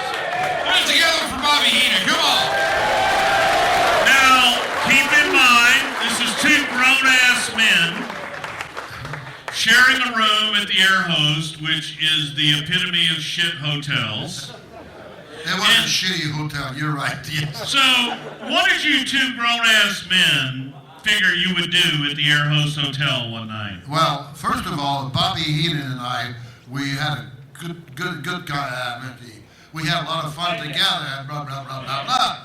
But we always like to share a room with Bobby. You know what I mean? And because we turn the lights off and we go, what do you think we're gonna do tomorrow? I said, I don't know. I'm going to sleep. Okay. And before you know it, he starts talking again. He can't fucking shut up. You know what I mean? Dark. And the way you like to go to bed, I'm in the room already, and he is by the door. He likes to come running in, and you give him a hip toss. Boom, right on his bed. So I thank you, Pat, thank you, have a good night, no problem. So anyway, this shithole hotel at this goddamn place, And I said, we can't stay in this hotel anymore. Bobby says, well, we're going to find out. We're going to find out if it's clean. We lift up the mattress, what you may call the whole... Well, wait, hang on. You're leaving something out. What? You guys wanted to leave a present in the hotel room. Well, of course. So he's trying to be nice. They're, you know what, this shit hotel, we're not going to stay again, so we'll leave a part of ourselves here. So they were going to take a shit underneath the bed, and you lifted the bed, and whether we've seen a lot of shit there. Somebody else did it. Oh yeah. Process that, guys. They lifted up the mattress to take a shit on the box springs to fuck with the next guest. And when they lift it to shit, there's already shit there. This is real fucking life. welcome to Chicago. We spent a lot of time together. We traveled up and down the road. And there were times that Pat would drive and we would do Monday Night Raw, and it would be Pat, me, and Vince in a car. Pat would drive, Vince and I we wouldn't talk that night after Raw, and I would be producing backstage, Vince would be doing commentary. So a lot of times we would finish, we'd get the hell out of Dodge, we'd get in the car and start driving, and Vince and I would fight. And just, fuck you, fuck yeah, and just back and forth, back and forth. And there were nights that this one would just pull over to the side of the road, pull into a bar, get out, walk inside. Vince and I would still be arguing. We'd be sitting in the car by ourselves, and he'd look at me and go, "Where's Patrick?" I don't know, I think he had to piss, or maybe he's having a smoke or something. We would continue, and we would go in, and Pat would be sitting at the other end of the bar, having a drink, smoking a cigarette. And we walk down, "What are you doing, Patrick?" Having a cigarette and having a beer. And then he would be like, "Fuck you two. Go down to the end of the bar. When you're done arguing, come back down here and get me, and we'll fucking go." That's true. And then, motherfuckers, I had a affectionate name that they used to call me because I would get mad and Vince and I would fight. And I would sit in the front seat, Pat would drive, and the two of them would fuck with me. What? You fucking, you be talking? Yeah. Make it clear. Okay. And they would pick on me, and we would be, Vince would bartend in the back, opening up beers. He was a good bartender, right? Yeah. And they would keep going, and they would have a bet between them. How many beers is it going to take for Bruce to snap? And they would call me Pout Boy. And then finally it would be number 10 or 11. Fuck you! Fuck you! And we would go and drive this one absolutely nuts. But what were your best Vince story? Funny, haha. Well, there was a lot of them. A lot of them. I used to travel on the road with Vince sometimes, and he was always working, looking at the book when I'm driving, and then I would pull on the side of the road as he's half asleep. I'd pull on the side of the road because I know now, I was a smoker and that was a bad habit, but I would pull in the rest area while Vince is asleep. Wow, perfect. Now I can have a cigarette. So I open the door, come outside of the car, and before you know it, Vince opens the door. "Where you going?" "I think I want to have a cigarette." What do you think? He hates cigarette smokers. What do you think he's doing? He's walking with me, talking about business while I'm having a cigarette. But, Pat, you could at least go take a shit and get away from him, couldn't you? Oh, yeah. Remember that? Oh, I'll never forget that. Oh, my God. That was the cue to tell the fucking story. Okay. Should have told me that. I forgot that. That was in Houston. That was in Houston. Well, it was in Houston. You're right. Okay, I'm sorry. It was in Houston. We were waiting for a plane to go back to New York, and in those days, you could smoke everywhere and all that stuff. Vince hated that. And when I'm next with Vince, the book is open. We have to talk about the business, I'm saying to myself, Vince, I got to go to the bathroom. I'll be right back. I didn't have to go to the bathroom just to get away from him, that's all.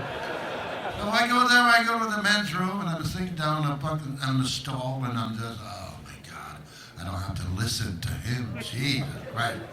And I'm reading a little magazine, and before you, somebody comes to the next stall, and, Pat, yeah? You all right? Yeah. Pat, open your book. We started talking about booking the matches. I swear it's true. True story. I'm telling you. He's a workaholic. I mean, you're with him, you have to be working all the time. Yeah. So, Mr. Patterson, rather, there's a fun character on our show that we like to talk about, and, well, let's just say it's Gerald. And you're the master of that. He is the master to imitate. No, poor guy. Is he still alive? I don't know. Neither does he. I don't remember, but I mean, we drove him crazy. Yes, we did. So, okay. And obviously Pat got here late. We didn't even know he was going to show up, what have you. And so, yeah, you saw. So without any preparation, without anything, Patrick, to clear the record for everyone, the rumor and innuendo, if you will, was that way back when Jerry Jarrett came to the WWE, that he was coming in to replace Vince and run the company. True or false? There would be no WWE anymore. Forget it. Was that ever the plan? I don't know. That was his plan. That was Jarrett's plan. Yeah. And he was trying to come over, take over. But was that Vince's plan? Vince probably wanted to. I don't know. I don't know what he was doing. How many drinks did you have? I don't know. I had one too many.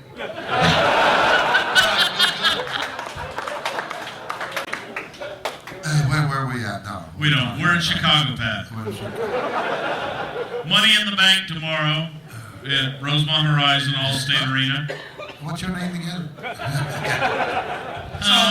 give you a peek behind the curtain. A few months ago, one of the first times I hung out with Pat at a show is the night before we were confirming that Pat was actually going to appear for the very first time at one of our live shows. Because, surprise, Pat doesn't listen to a lot of podcasts. And Bruce had told me forever that they talk like this special language. And I was like, you're fucking making that up. And then I actually saw them at dinner, see each other for the first time in a while, and... That's it.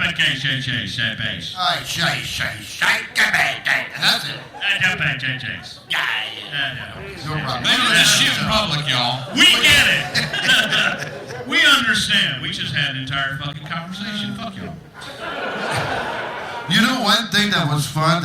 When you were there at that time at the office, and everybody was so quiet, no noise, nothing. It had to be perfect, okay? So you have to take the elevator when you come to work in the morning at 7 o'clock in the morning. You take the elevator to go to your room and all that stuff. So what I did one time, I had some little piece of card like this, print and out of order. And I would put that on all the buttons on each elevator floor. Out of order. Me, I'm in my office, no problem. You can see every morning, that morning at 7:30, everybody's walking up the stairs, all the way, including Vince and Linda. And me, what I would do, because when everybody's working in their office, I would slowly walk down the hallway. I look around, I push the button, the elevator would open, I would jump into the elevator, doors closed down. I go all the way down to the floor. Now when I go down to the floor, the door opens, and I go to the guy with the garbage, and I would take all that stuff, and I'm going, oh my God, I walked all the way down here. Oh, I can't do it. I have to walk back all the way down. All the garbage. Oh my God. No, he thinks I'm going back, walking all the way up. No, I'm looking around. He's not there. Push the button. I go all the way back up. I swear to God. And the doors are wide open. I look around, nobody. Boom, I come out. Never there. Oh, I did that for about 3-4 days. We used to have a guy that would come to the office to shine shoes. Oh my God, What'd you do to him, Pat? Well, it was new to me. The company, I've never worked in an office, and this first floor, second floor, third floor, fourth floor, and this guy on Thursday, he was allowed to walk into the office. On every floor, he would go around the building. Indeed, you have your shoes shine, and people would put their shoes on the floor, and he would take the shoes, and he had a little box, and he would sit in the hallway and shine the shoes and all that stuff, and he'd go all the way around, So I said, wait a minute, that was too good. So he goes and look and find some shoes. I grab his box and all this, all the grease that goes with it, and I go and hide it in the ladies' room. And this is an old man now. He comes walking in, he can't find his box. And he's panicking. Oh, somebody lost my box. Oh, they make my money. Oh, my God. All the secretaries are going out the bill. They're going, crazy. This guy's going to have a heart attack. Jesus Christ, the pandemonium. In the whole building, I get a phone call in my office. Patrick? Yeah, that was Vince. I said, do you have anything to do with that? I said, yes. And he says, I love it. I didn't do it. Only me.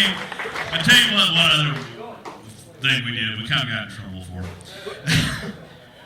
So Vince is having a big meeting with Hulk Hogan. Hulk had been out for a little bit.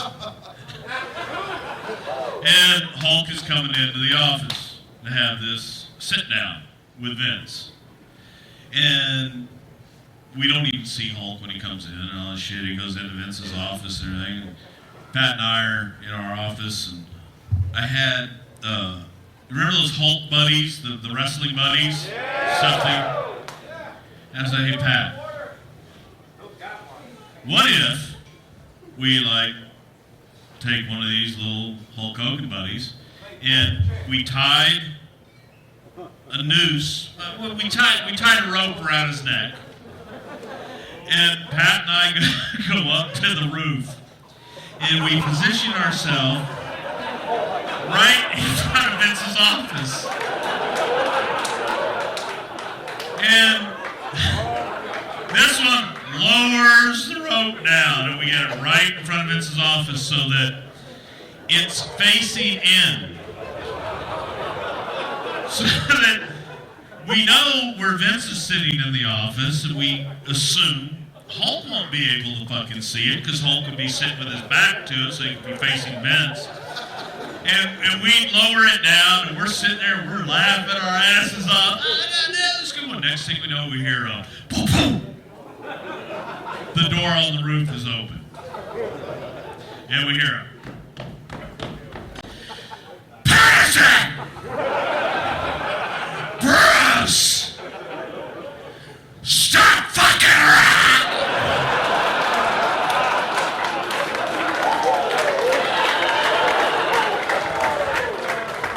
We're grown-ass men. We ran and hid. On the roof. And we're up, we hear the door shut, we know Vince is back down, and we look at each other and go, is it safe? Yeah, I think it's safe. And we go to the door to go back downstairs, and then we realize, fuck, the door from the stairs, when you go down the stairs back onto the fourth floor, when you come out that door, the very first office, glass doors you can't hide, Vince's office. So yeah, he was kind of upset at us, man. Just a little bit pissed off. But Pat liked to play rib, and we'll tell one more rib story, I got one. Okay, go for it, and then we'll sing a song and go home. JR. Yeah! JR. I'll never forget it. In Portland, Maine. Portland, Maine. We're in Vince and I were in a little restaurant, like Denny's. Yeah. We were in Denny's outside the hotel. That's right, the hotel and we're listening out the window. We see a car coming by to go check. Somebody's got to go check into the hotel to get his key. We didn't know who it was. It was JR. JR goes. He goes inside to get his key, but he left his hotel key. I mean, hotel. Yeah, his car running. Car is running. Yeah. I go in and I go take the key and I go back to the bar, the restaurant. So he's coming out now. He's got no fucking key to start his car. And I'm laughing my ass off like crazy. I mean, it's a true story. Now we're laughing, and all of a sudden, that son of a bitch just, he double-crossed us. He went into his wallet and he pulled a key. But he never knew we touched his car, never knew. But I had a key of his car. And his car was always in the office like we all do. In the morning we go and you put your car at a certain spot. But I had the key of his car. So after 4 o'clock in the afternoon, get out of the office, can't find his fucking car. Where is the car? Somebody stole my. We kept moving it from one car to one stop. Yeah, and JR kept asking for who had his keys and can he give them back, and there was someone that had the key, and they lived in Sarasota, Florida. Kind of talk like this a little bit, and I'm telling this story one day. I said, yeah, JR really wants the rest of his keys and everything. He says, really? Well, listen to this. Yeah, you hear like a clank goes, that's the Gulf of Mexico. So if he's looking for them, they're there. Yeah, but hey, Pat, you spent a career doing things your way. So if you would, and you cue the music, and give us one more song, and then, You want to do it your way, or you want to do it my way? Your way. Well, my way. Your way. You know what I mean. Your way. So, hit the music. This is my love song. I love it. Now, the end is near, and so I face the final curtain. My friend, I'll say it clear. I'll state my case, of which I'm certain. I live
close out this very special Best of Pat Patterson episode of Something to Wrestle with Bruce Prichard, we bring you the closing moments from the My Friend Pat episode.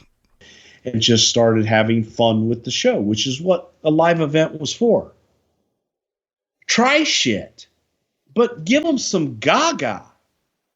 Don't just don't go out and here's a couple of matches and shit. It's the most boring fucking thing in the world. Give them some shit. They watch the television show, which is what brings them to the event. But then when they get to the event, all they see is fucking wrestling matches.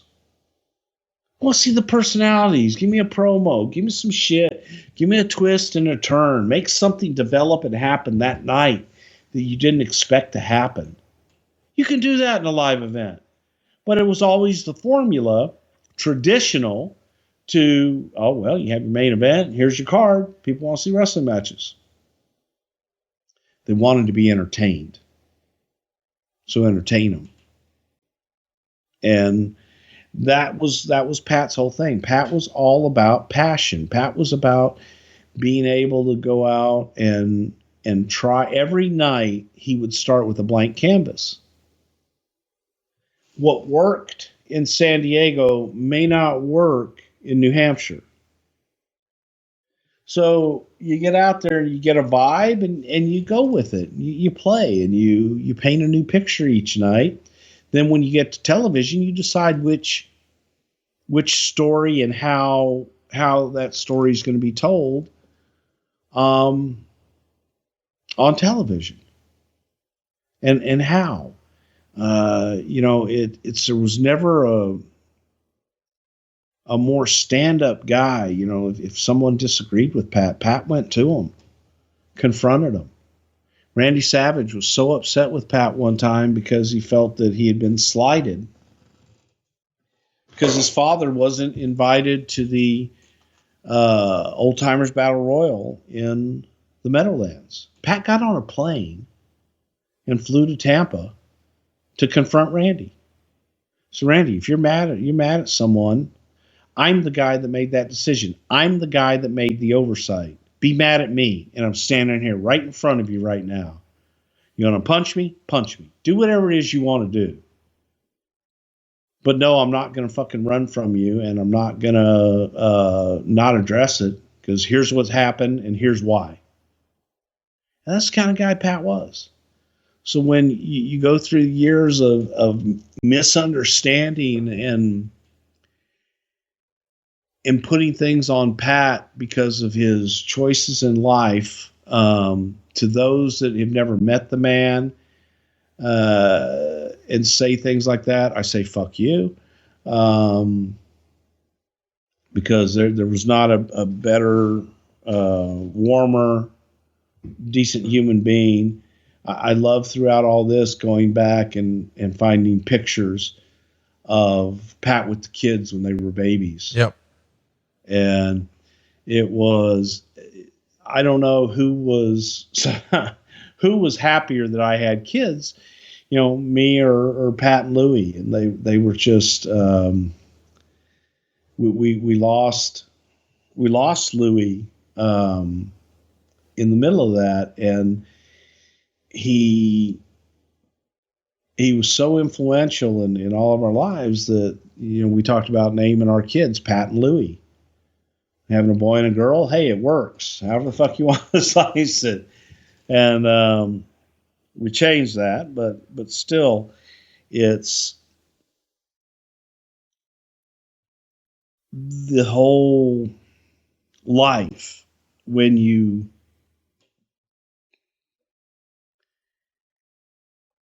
I don't know.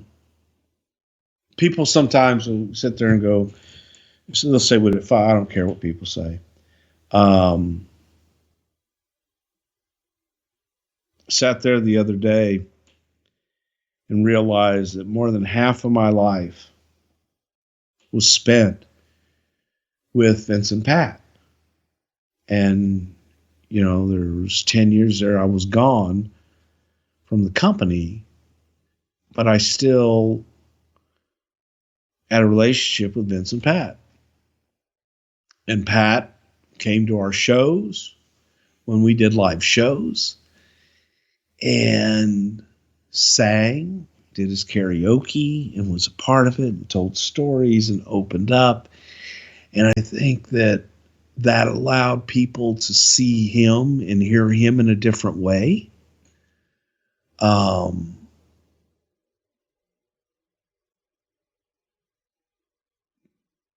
Pat Patterson, the man, was able to help me through navigate. Now, think about that, man. Here's a guy that came to the States not understanding the language, lived his dream, was a gay man in a straight man's business, as they always would say, and succeeded, over-exceeded, and excelled, and was the best at what he did, changed and innovated a business that some people would probably say, oh, he never should have been in.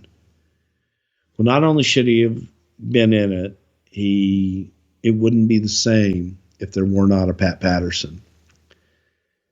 He did things he didn't have to do. He would make sense of things for me, spell it out, where I'm a kid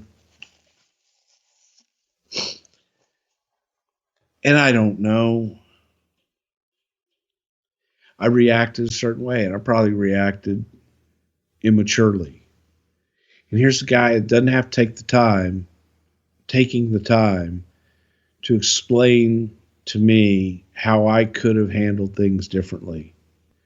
And the little tweaks in my life that Pat made, much like the little tweaks that Pat made in stories that he told, made all the difference in my life. 2 words, what if? Instead of telling the boss, the owner of the company, the chairman, God damn, that idea just sucks. It's fucking stupid. I don't get it. Taught me how to approach it from a viewpoint of, okay, if you disagree with it, cool. Come up with an alternative and present it as a what if, not your idea sucks, mine's better. If your idea has merit, what if we tried this? And that applies in everybody, in every wake of life, and your personal life, your business life, whatever. And Pat taught me to love people for who they are and what they are, not stereotypes and what you think, or definitely not what other people think.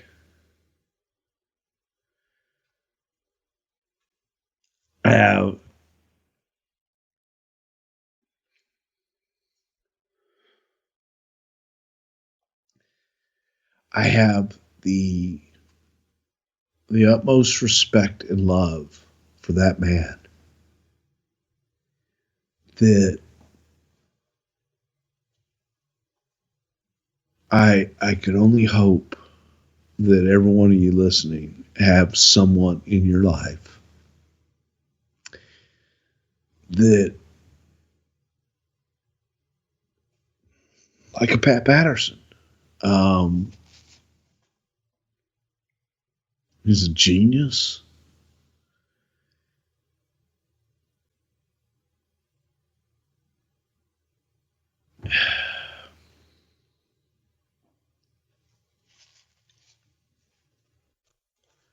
He was the best friend you could ever ask for, man.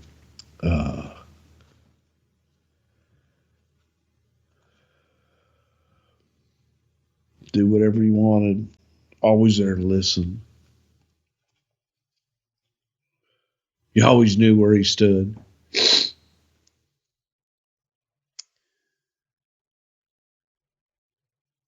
And I love him. And he's going to be missed. Already is. This has been one of the worst weeks of my life. And sorry about that.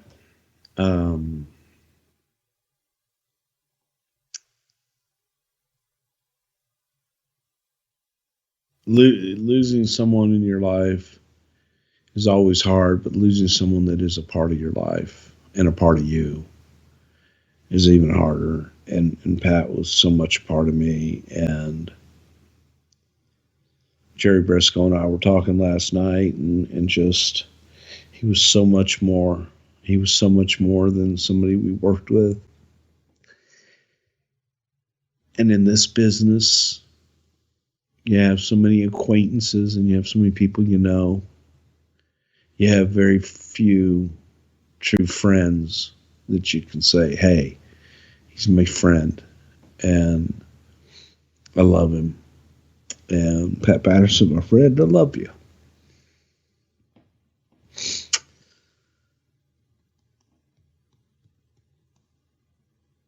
And I didn't, couldn't tweet, couldn't talk. I mean, Vince and I all week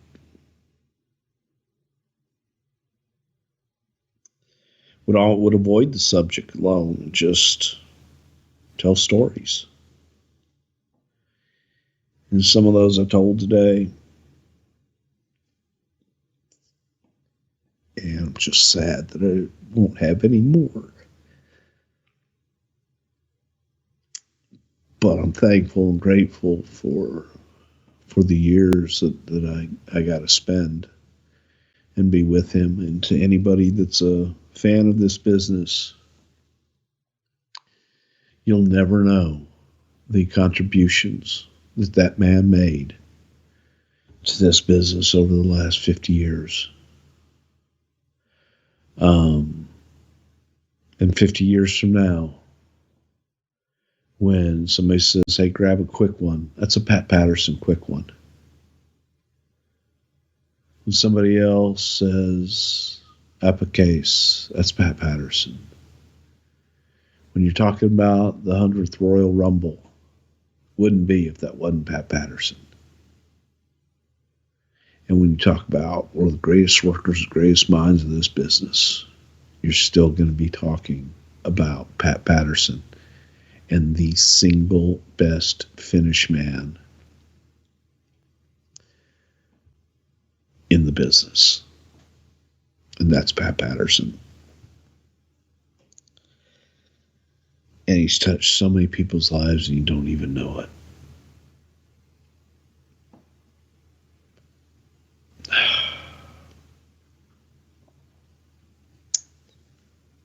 And that's all I got. Because it's, again, I couldn't tweet. I couldn't find the words. I couldn't. And when I called you to say, hey, Audible, it's just because I had to get it out, and it was my way of dealing. And there's so much more. Fuck, we haven't even done a deep dive. No, and we will. I mean, I think we made the right call. I'm so proud to be a part of this show and to pay homage to your great friend.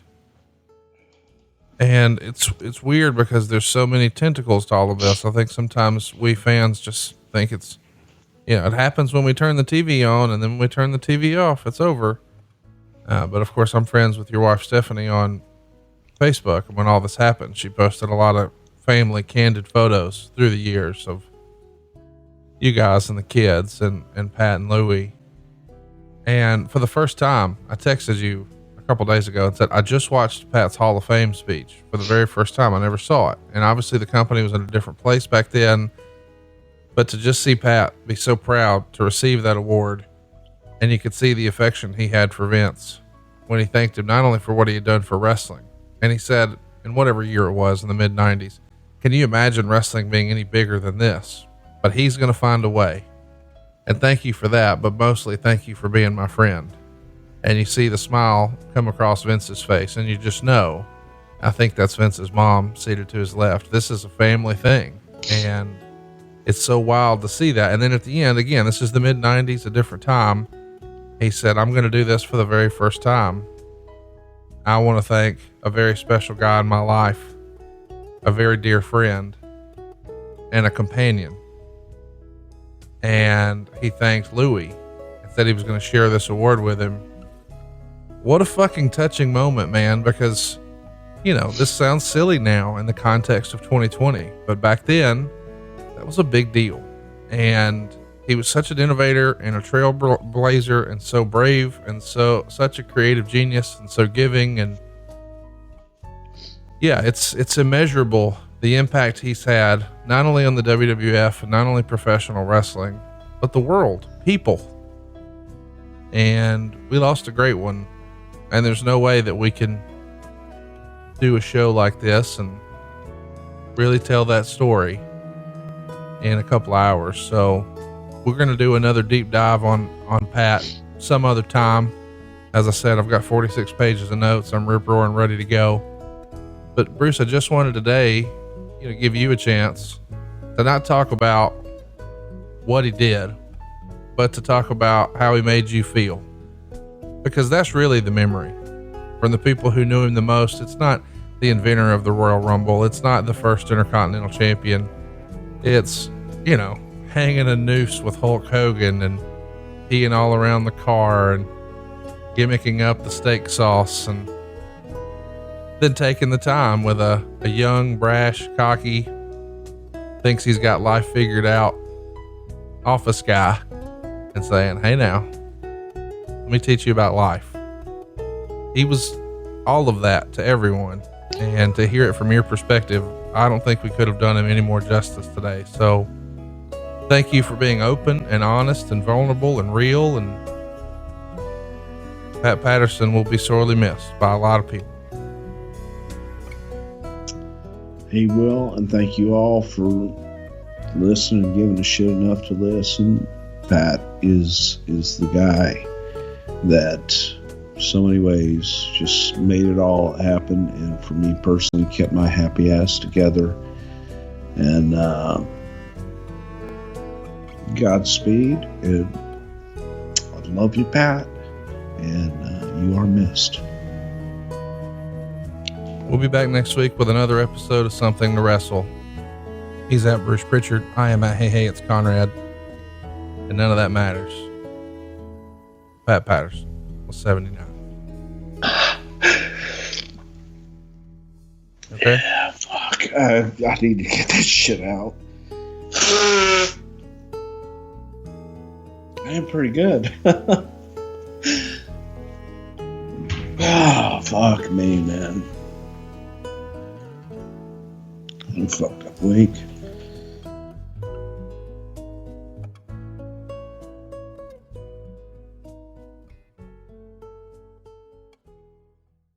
Hey, it's Conrad Thompson. Thanks for checking out the podcast here on YouTube.